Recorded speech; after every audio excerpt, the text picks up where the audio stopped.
பிசிபெல்லா பாத் எப்படி பண்ணுறதுன்னு பார்க்கலாம். இதோட ஷைடிஸ் காரா பூந்தி, தயிர், மிக்சர் இதெல்லாம் வச்சு சாப்பிட்டா சூப்பராக இருக்கும். 1 கப் அரிசி, 1/4 கப் துவரம்பருப்பு எடுத்து நல்லா வாஷ் பண்ணி அரை மணி நேரம் ஊற வச்சிடலாம். இதுக்கு ஒரு பவுடர் அரைக்கணும். இந்த பவுடர் போடுற வீடியோ நான் தனியாக போடுறேன். இதில் போட முடியல.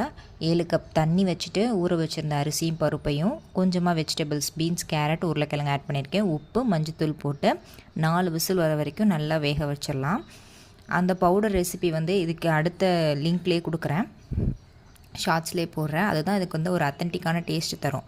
ஒரு பேனில் ஆயில் ஊற்றிட்டு கடுகு, உளுந்தம்பருப்பு, கருவேப்பிலை, பெரிய வெங்காயம் 1, தக்காளி 2 இது நல்லா வதங்கிட்டு அதுக்கப்புறம் நம்ம ஏற்கனவே கொலைய வச்சு வேக வச்சுருந்த அந்த ரைஸில் மிக்ஸ் பண்ணிக்கலாம். அப்புறம் நம்ம அரைச்சி வச்சுருந்த பிசிபெல்லாபாத் பவுடர் எடுத்து நல்லா மிக்ஸ் பண்ணி விட்டுட்டு லாஸ்ட்டாக ஒரு டேபிள் ஸ்பூன் நெய் விட்டு இறக்குனா சூப்பரான பிசிபெல்லாபாத் ரெடி ஆகிடும்.